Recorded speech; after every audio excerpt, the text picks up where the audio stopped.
ভালো আছি। আমি একজন ট্রেনার। আমি এখানে আসছি ট্রেনিং করতে সবার সাথে, যাতে ভালো করে করতে পারি।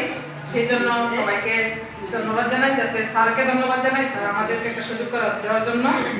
আর স্বাধীনতা ফাউন্ডেশনও আমাদেরকে এমন একটা সুবিধা করে দিয়েছে যাতে নারীরা এই ট্রেনিংটা দিতে পারে, ব্যবসা কিছু বুঝে, এরকম একটা ব্যবস্থা করার জন্য।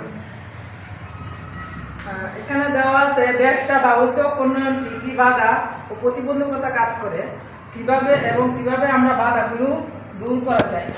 চাকরির প্রতি অধিক আগ্রহ, যারা চাকরি করে তারা তো পরে চাকরি করে, আমরা তো পারি না সবাই মিলে একটা ব্যবসা করতে। আমরা মহিলা মানুষ, সংসারে কাজ করি, সবার বাধা থাকে, এই কারণে আমরা করতে পারি না।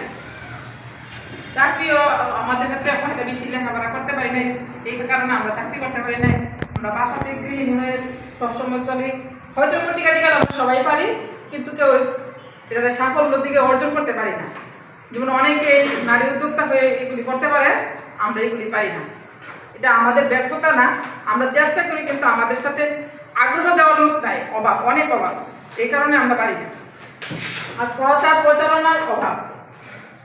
প্রচারণা, আমরা যখন একটা নারী গড়তে বের হবো প্রচার করার জন্য, তখন বলবো ওই মহিলাটা কোথায় গেছে, কেন গেছে, অনেক কিছু বাধা আসতে পারে। তখন আমরা কি করব? আমরা তো এইগুলো থেকে বঞ্চিত। রাজনৈতিক অস্থিরতা, রাজনৈতিক ব্যাপারটা তো আমরা বুঝি না, কারণ যেহেতু আমরা মহিলা, এখন একটু হয়তো বুঝতে পারি যে রাজনীতির মধ্যে কি আছে না আছে, কি করতে হবে না করতে হবে, আমরা তো জানি না। কিন্তু রাজনৈতিক ব্যবস্থা যদি আমরা একটা কাজ করতে যেতাম, তাহলে বুঝতে পারতাম যে রাজনৈতিক ব্যাপারটা কিরকম হয়। এর জন্য আমরা কিছু এই সম্পর্কে কিছু জানি না।